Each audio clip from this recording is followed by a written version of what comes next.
if vulnerability is a challenge for you in leadership, if transparency is a problem for you in leadership, then leadership is a problem for you. But when leadership can be transparent, be vulnerable, can be human, well, then now you're tangible. Now you can inspire.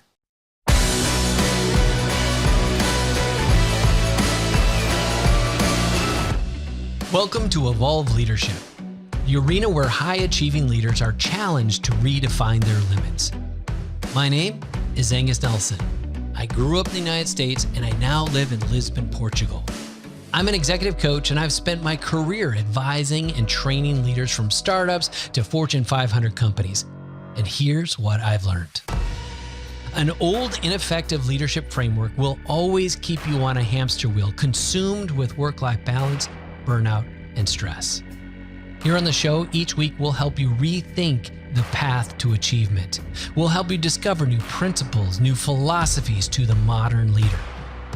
Look, the world is relentlessly changing, demanding a new era of leaders. It's time to redefine your limits. So enter the arena, my friend. It's time to evolve.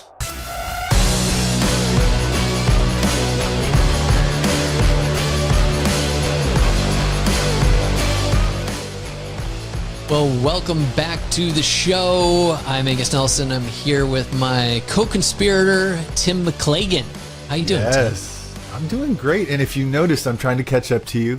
I'm growing a little beard. It's for those of you watching on YouTube, it's actually for an audition I have in. It's the first time in 20 years I'm auditioning for a stage play with my daughter, who's an aspiring actor. And the idea of sharing a stage with her was magical. So anyway, I'm feeling a little scruffy. I don't know how beard guys do it because it's pokey. I'm getting used to it, man. Well, I disagree because you used to have that little scruffy scruff. That's true. Years ago. So you can't tell me you just have more of it now. That's true. You've matured, and I think it looks great on you. So it's kind of my style. So I think it's rocking. Yeah, it's a little salt and pepper. The wife thinks it's hot, so that's good. That's all that matters. That's all that matters. So for those of you listening on the podcast, you're going to have to go and watch the YouTube, to be able to see the video. Live and in person, Tim with a beard. But today, we're not talking about beards. We're talking about that feeling you have when your team feels disconnected from you. Yeah. And I want to tell you a story, opening up with one of our members who had a team retreat, brought everybody together. And this was the time when everybody was to get on the same page, and they brought in this facilitator and they broke down all these different areas of the business and opportunities and got everybody fired up. And at the end of the event, the end of this entire company-wide retreat, they opened it up to the boss, the owner of the organization.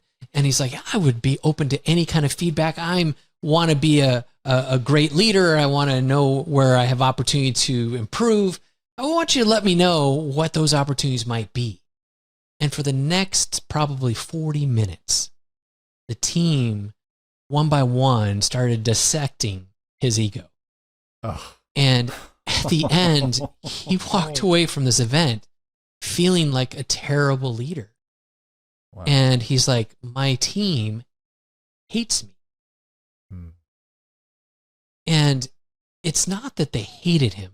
It's areas where they were frustrated. It's areas where they felt like he was the bottleneck. It was areas where, all these different areas. And yet he was unintroduced. He was unaware. That's the word I'm scrambling for, of the fact that this even existed.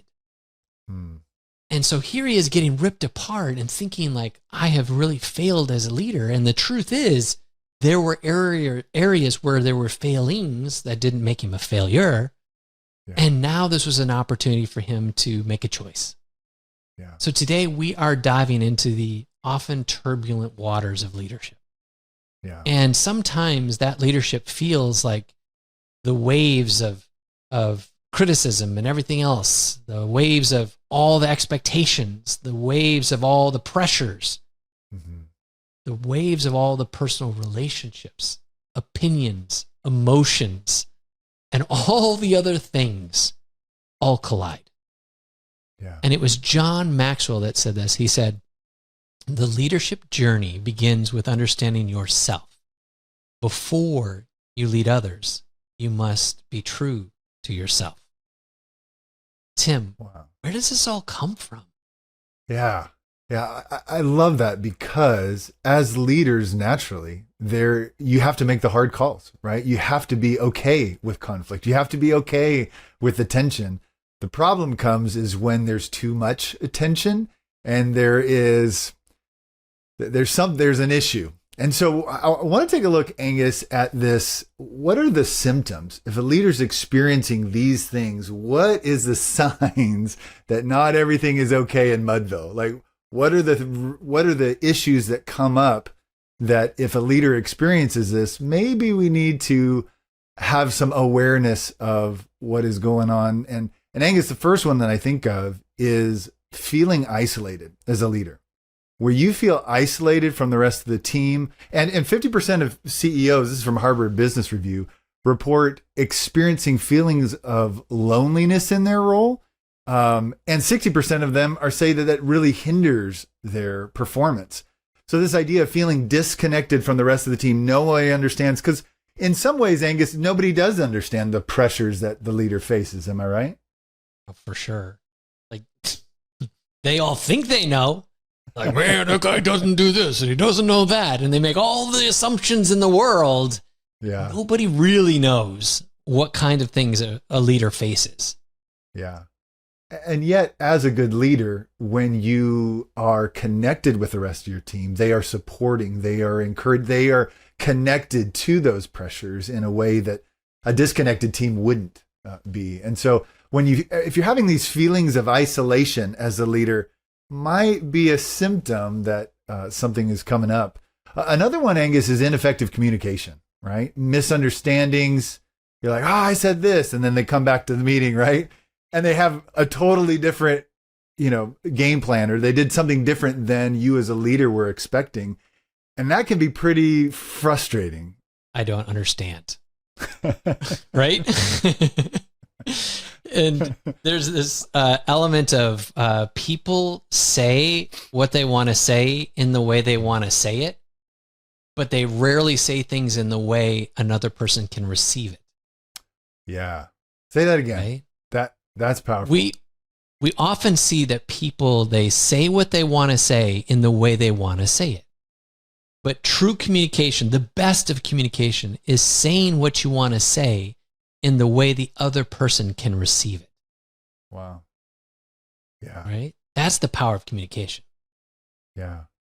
And I think a lot of times, especially as leaders, you want to get stuff done.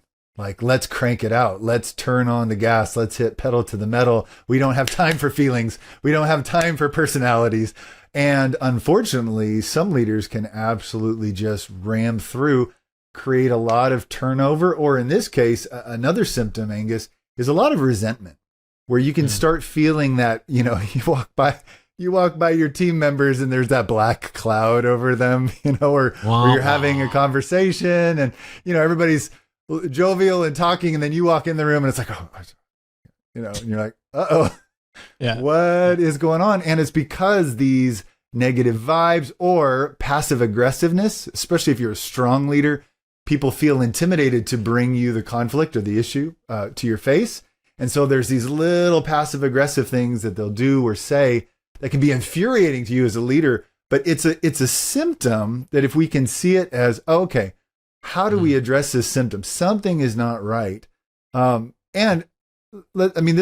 is from Gallup. They did a poll, and 80% of employees quit their jobs because they feel like there's this lack of appreciation, this lack of connection, and that creates a lot of resentment that can brew. I think another one is just exhaustion. And people, when you're a leader and you are go, and it's a push season, and Angus, you've experienced this, there's moments where you're like, I don't know if I can do this. I'm just gone. I'm just dead. Am I right? Dog tired. And leadership is not easy. And oftentimes, and we hear this all the time, you're pushing, you're driving, there are seasons where things, can be look strenuous. And yet that is not the time to like make real deep decisions for, the team. It's like, we don't have time for this, right? And the heightened state of everybody is kind of like it's ready to go off, like TNT, or like some kind of like volatile, type of component. And these are the areas where, those symptoms all have something underneath them. Like, what are those root causes? What are the things underneath that are bubbling up?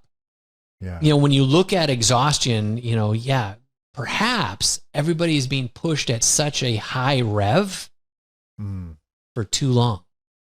Yeah. And now they're getting short-tempered with each other. Now they're getting cat-bitey and wanting to get credit and getting bitchy and getting like whatever. Yeah. But what if that lack of like work-life balance is playing into so many other areas that we aren't even paying attention to in context of like their home life, into, other areas of their marriage or their kids. And then that ricochets back into the business. Yeah. And then that becomes even more miserable. Yeah. Gallup said that 2/3 of full-time employees in the U.S. do not strongly believe that they have work-life balance. So if the 2/3 of our workforce is on max, we've got some serious problems. And we're talking to members of our community all the time facing these areas. And so if we're having friction from our team to us and we're the leaders, shouldn't we first be leading in how we have work-life balance? Yeah. Shouldn't we be modeling that? Related to that, it was like clear expectations. Go ahead. What were you going to say? Yeah, I'm just saying we should move to Finland, because Finland they're the happiest, on the happiest rating, and they have immensely healthy work-life balance where they take vacations, other things like that. But I think there's something in these underlying causes. Angus, you mentioned this work-life balance.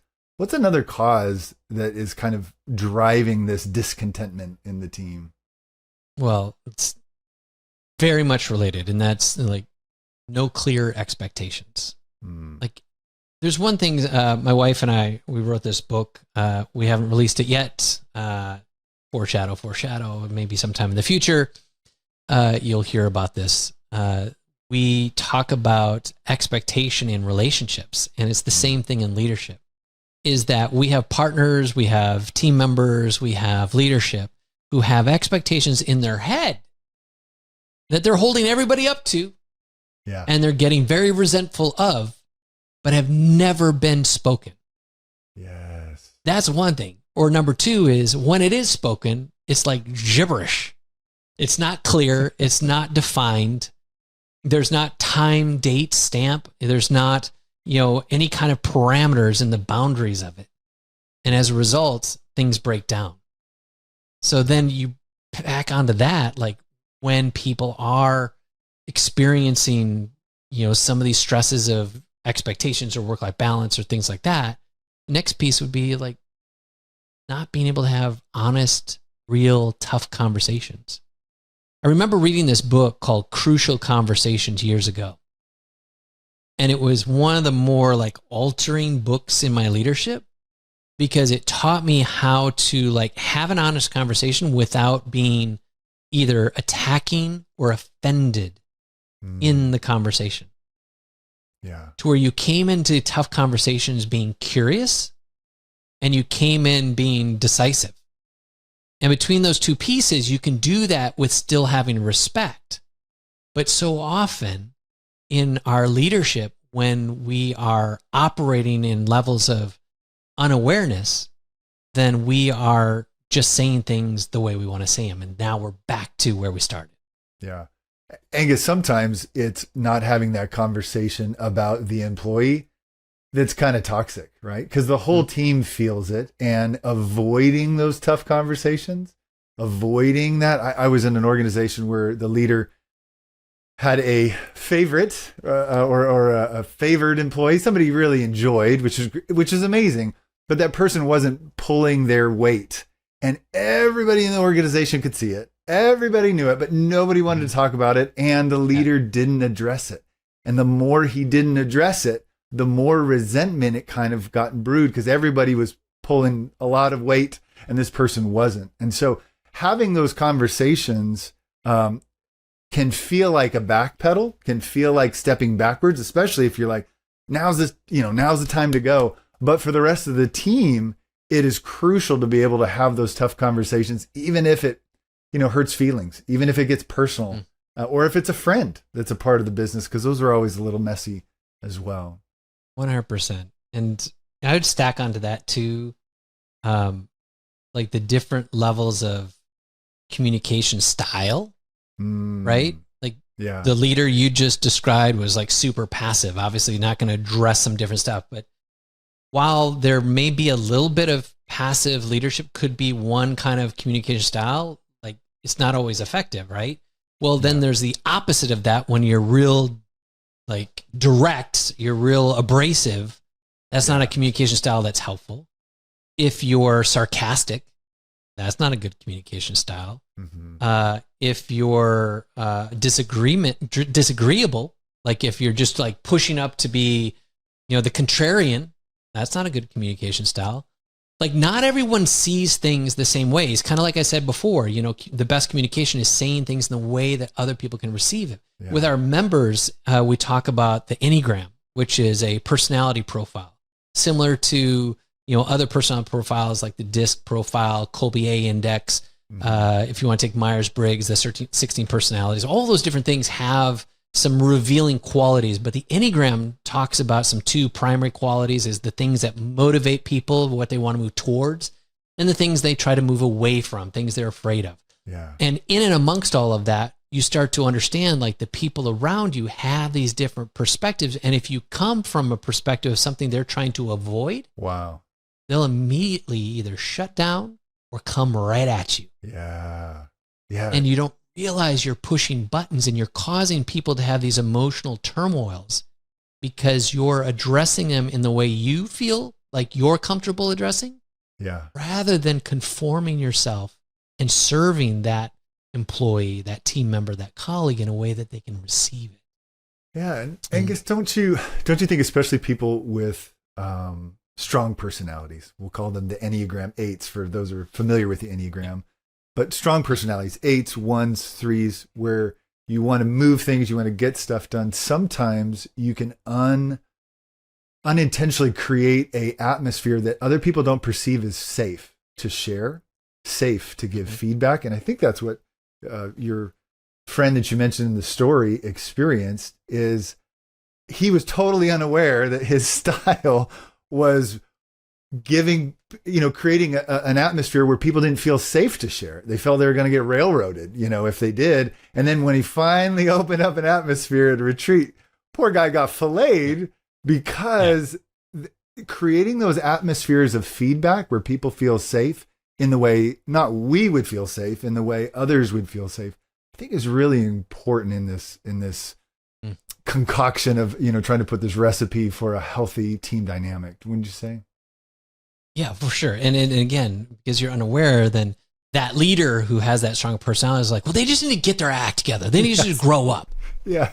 And you don't realize like you're shutting down these other valuable perspectives, these other valuable personalities, these other valuable insights that are available to the collaboration of the team for the dynamic. And you need all parts and all facets. And if you aren't feeling safe, you're not going to take the lead on something. You're not going to take ownership of something, or you're not going to feel motivated around something. Yeah. And Salesforce did this study, and they said that 86%, listen to that number, 86% of employees and executives cite a lack of collaboration or ineffective communication for workplace failures. Wow. I want that to sink in. Your communication style is either drawing people in or it's pushing them away.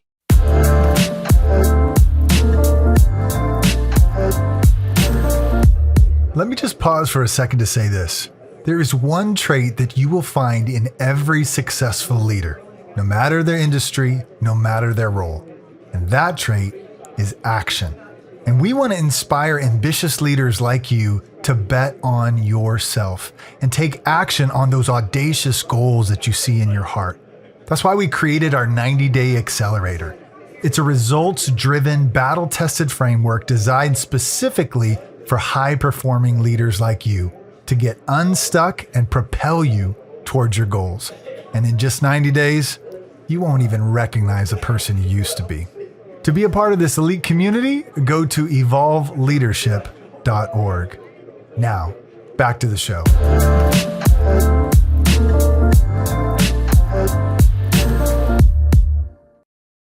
So if we were to bring this down to like a landing, I have a couple more pieces here of where some of the stuff comes from. There's also when you look at your ego, like as a leader, are you afraid of being exposed, making mistakes, being corrected? If vulnerability is a challenge for you in leadership, if transparency is a problem for you in leadership, then leadership is a problem for you. Whoa. Because until Unpack you that, can Angus. connect. Those are fighting words. Right? You've heard me say this before, is like when you are in leadership and you think that you can't show weakness because on some form or fashion, somebody's going to weaponize that weakness, then that's what causes us to put up this protective armor or to always feel like we got to blame someone else or we got to push some agenda or blah, blah, blah. It can look many different ways.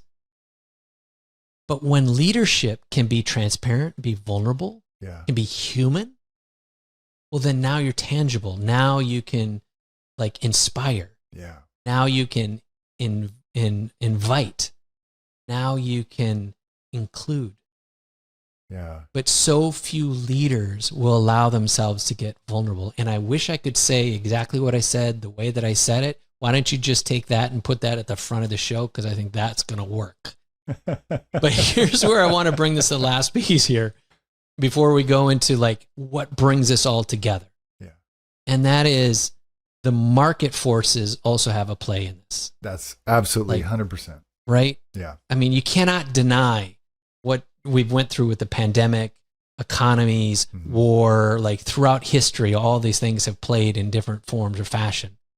So when that market stress, when that financial stress, when that societal stress, when all the racial stress, when all the equitable stress, when it's all this decision-making needs to be done, that can play into people feeling unsafe, feeling uncertain, feeling all these different emotions, and we have to be cognitive of that.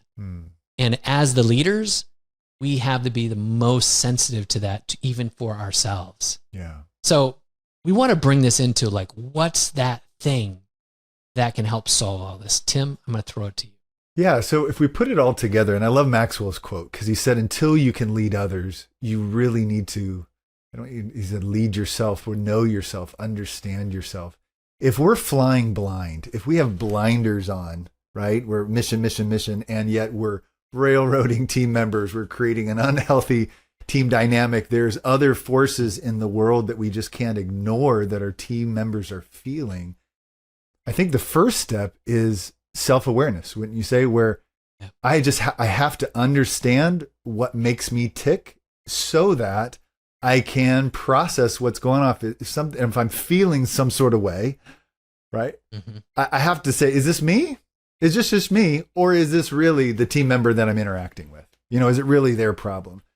To be able to know our own triggers, to know our own situations where, we're like, I think I'm off base here.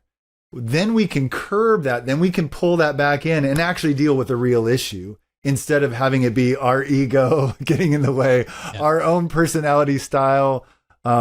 Aristotle said this, and I love this quote. He said, knowing yourself is the beginning of wisdom. Every leader wants wisdom. Every leader wants to lead and guide our companies, our teams in ways that are really fulfilling and bring satisfaction, make a lot of money, and really impact, right? But until we really know ourselves, we're going to be flying blind in some ways. We're going to be hit and miss, wouldn't you say, Angus? Yeah, I'll tell you, self-awareness is the critical piece of all of leadership. Because until you're in tune with self, you can't be in tune with team. Like the leader, I would say this, leadership is an ever revealing sense of you. If you want to become a better leader, you have to be more in tune with yourself. And the more in tune with yourself, the more authentic you become, the easier it is for people to connect and follow you. Yeah. And we forget this as leaders, that leadership is not for you to command and conquer all of the things outside. Leadership, at the end of the day, is about you learning to command and conquer yourself. Wow. Emotional regulation, controlling those emotions, controlling your mind, disciplining your time, delegating instead of doing things on your own, trusting others instead of trying to be in control. Like all of that takes deep inner work to get really good at it. And I'm not there yet. I'm still in process. And yet I know so many other leaders have not even taken some of the first steps. And they're just creating problems. I thought of one the other day. I was waiting tables back in like 2013 or so while I was doing a startup. And I needed some extra cash, so I went to the steakhouse, and I was a server at the steakhouse. I was only planning on being there for a few months, and I think I maybe had a little swagger to me in that facet. And the general manager of the restaurant didn't like that I had this really happy-go-lucky attitude. Whenever I came in, like he was trying to pressure me to like perform to some kind of criticalness, or excuse me, to some kind of expectation that he had that every little thing that I did wrong, like I'd go through a section and I'd clear off tables and I missed like one little like bread plate. He was like, "You missed this again, Nelson." And he was so gruff. He was such a jerk. Yeah. And at the end of the day, this guy was not happy. And the fact that I was happy, I think he just got put a bullseye on my back and wanted to make sure that I was unhappy. That's right. And I was like water off a duck's back. I just let it like ride because, again, I had other plans and we were trying to launch our company and I knew we were getting close. Yeah. And my observation underneath the leadership of that man, I looked around the rest of the restaurant and I realized everyone else in that restaurant was sheepish. Wow. They would just tuck their tails every time he walked in. Everybody would like go from like da da da da da, and he'd walk in like, ugh. And then we'd have these team meetings, before every shift, and once in a while he would lead it. And the tenor of the room between when one of the managers led and when he led would be dynamically different. Wow. Because that man led out of insecurity and a sense of control versus someone who's self-aware, comfortable in their own skin with nothing to gain, nothing to prove, nothing to lose. That's true power. That kind of leader people will follow. Yeah. And until you get self-aware, until you get vulnerable, until you get transparent, until you get authentic, you can never truly lead. Yeah. Angus, if you would, unpack something for me, because I think sometimes when people can hear self-awareness, it can feel a little woo. It can feel a little touchy-feely. It might not fit a natural, people are not necessarily drawn to that. What does that actually look like? What are some of the things people can do in order to taking steps toward that self-awareness? Well, besides getting coaching from Evolve Leadership. No, but coaching is a huge one, whether it's with us or whether it's with somebody, right? Having that third-party perspective is huge, wouldn't you say? 100%, 100%. And, ultimately, there's some other components. Like there's a technique called a 360. When you go to the people around you and get their perspective, like some people that are close, some people are friends, some people are family. Hey, what do they say about you? How do they observe you? How do they observe your leadership? What about your temper? What about your sense of humor? What about, dot, dot, dot. Like a 360 can help. Getting honest when you start doing like personal development, when you start reading books that talk about, what drives your emotion or what drives, different components of your being, you'll start to almost like in third person, watch yourself. Like you're in the middle of a conversation with a friend or a spouse. And it's like, you can see the words coming out of your mouth and you're like, shut your mouth now. Just stop what you're saying. And you're like trying to like, no, stop right now. In slow motion, you can't. The words are just coming out of your mouth and it was sarcastic or it was biting or it was, off color or whatever. And then you get done saying it and everything blows up and you're just like, dang it, that was stupid.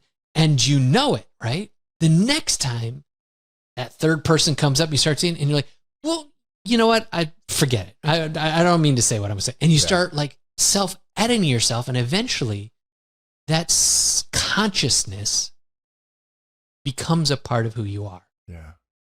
And just that awareness, that level of consciousness suddenly brings you to this place where you start to see the things you say, the way you say them, the way you behave and the way you lead have impact. And you become more conscious of the impact and its importance than you are about your comfort in how you just want to do things the way you used to do it, which was just by default. Yeah.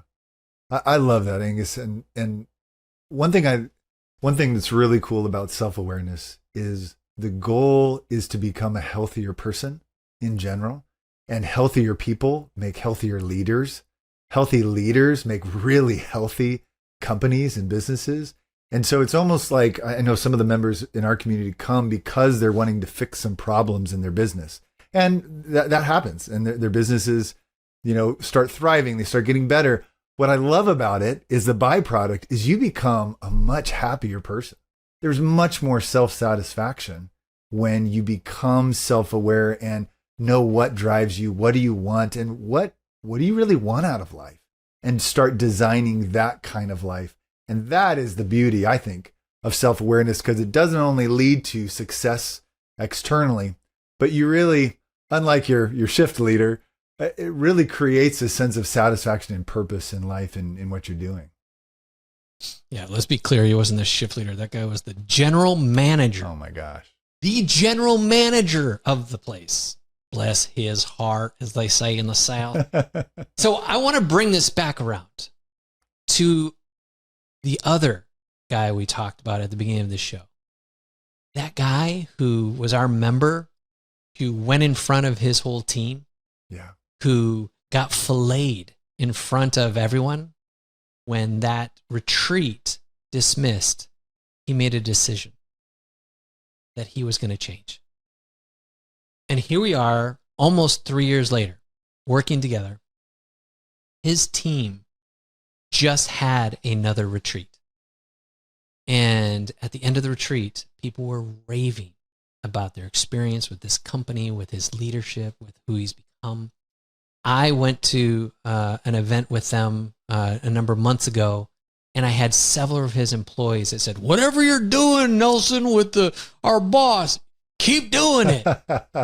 Like, I'm just pulling it out of this guy. Yeah. But he's taking on a mindset, taking on a place of humility and self-awareness and intention to become the leader he needs to become, to build the quality of culture that he wanted for his company. You see, Lawrence Bossidy said this. He said, self-awareness gives you the capacity to learn from your mistakes as well as your successes. And it enables you to keep growing. And for our member who implemented all of this was a growth-minded strategy. And the dividends of that have given him the fulfillment and satisfaction not only of being known and felt as a good leader, but knowing that the caliber of culture for his company is preparing them for an immensely amazing future. Wow. If that's what you want for you, your team, for your culture, this is the invitation. An opportunity for you to become self-aware. Do what it takes. Explore some of the resources that are out there. If you need help from Evolve Leadership, reach out to us. If your team needs a facilitator to help them, you can reach out to us. And you can also reach out to many other. There are so many coaches out there. There are so many programs that are out there. There are so many books. There are so many things that you can partake of. If you need help with that, like, we'll point you in the right direction. But you just got to start with this. Take the first step. Make a decision so that your team doesn't hate you, right? Yeah. And one thing I love about that story, I know the member you're talking about, he loves life now.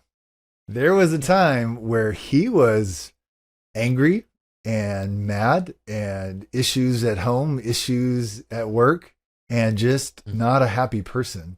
And to talk to him today is really fun because kudos to him. He took ownership of his life, ownership after that retreat, and he made a decision. And because he chose this journey of self-awareness, he's a different dude today, and he's created a life that he's excited about and gives him a lot of satisfaction and purpose because he chose self-awareness. So that's the invitation for you, is to check into self-awareness. Explore that in any way that makes sense to you. Explore the ways that you can read the books, watch the videos, jump on YouTube, find ways to say, how can I grow as a leader? And show a mirror up to your face so that you can get more tangible, more transparent, more vulnerable, and do it incrementally. So it's not scary. It feels like it is, but it'll be the most rewarding, liberating thing you've ever done for both you, your team, and your company. Thanks for tuning in. Take care. As we wrap up another episode of Evolve Leadership, thank you so much for taking time to invest in you. If there's to be any sustainable growth in your company or even in your relationships, you must grow first. And it's what I love to do for leaders, to help them grow, to challenge their thinking, sharpen self-awareness, to instill an unshakable confidence, and ultimately upgrade their sense of self. And we do this through our proprietary method called Agile EQ Plus, where we're leveraging agile leadership and emotional intelligence. We provide our signature training for individuals, and for businesses, we've designed a unique curriculum for company-wide learning and development. If you'd like to learn more about our training or to schedule a call, you can simply go to evolveleadership.org. And until next time, stay driven, keep climbing, and never stop evolving.